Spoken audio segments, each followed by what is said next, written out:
আসসালামু আলাইকুম। আপনারা কেমন আছেন? আলহামদুলিল্লাহ আমিও ভালো আছি। দেখেন আজকে আমি পাঙ্গাস মাছের মাথা দিয়ে পুঁইশাক দিয়ে রান্না করবো।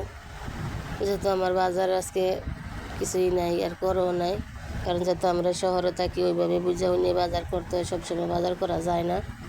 একদিন বাজার করলে ওই 2-3 দিন খাওয়া লাগে, কারণ আমাদের এখানে ঘর ভাড়া জোগান লাগে, তারপরে পোলাপানের লেখাপড়ার খরচ, এসব কিছু মিলে জিলে যেভাবে চলা লাগে।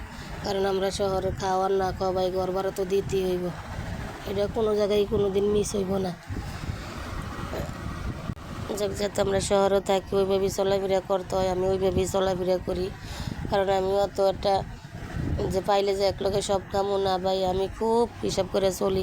আজকে রান্না করবো, কালকে কী খামো, কারণ আমাদের ছেলে মেয়ে আছে, আমার ছোটো একটা বাচ্চা আছে, ওইভাবেই আমার চলাফেরা করতে হয়। এই জন্য আমি সব সময় হিসাব করে চলি, কারণ হিসাব করে না চললে হইব না। আমরা যাতে শহরে থাকি, আমাদের দেশ বাড়ি এমন না যে আমি আজকে শহরে থাকবো না, দেশ বাড়ি যে আমি আমার ঘর দুয়ার আছে ওইখানে যে থাকবো না ভাই, ওইভাবে আমি কিছু করতে পারি না। এই জন্য যাক যেভাবে হোক আমি অনেক হিসাব করেই চলি। দেখেন আমি পাঙ্গাস মাছের মাথাটি দিয়ে শাকটা সুন্দর কষাইয়া রান্নাটা প্রায় কাছাকাছি হয়ে গেছে।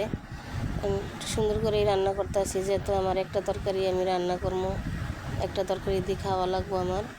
এই জন্য আমি সুন্দর করে কষাইয়া একটা দিয়েই জল দিছি, হালকা পরিমাণ জল দিছি। কাঁচামরিচটা আমার প্রথম দিতেই ছিল না, কারণ আমার মেয়ে তো সকাল সকাল কাঁচামরিচ দিলে ঝাল হয় বেশি, ওইভাবে খাইতে পারে না, এলে একটু দেরি করে দেই।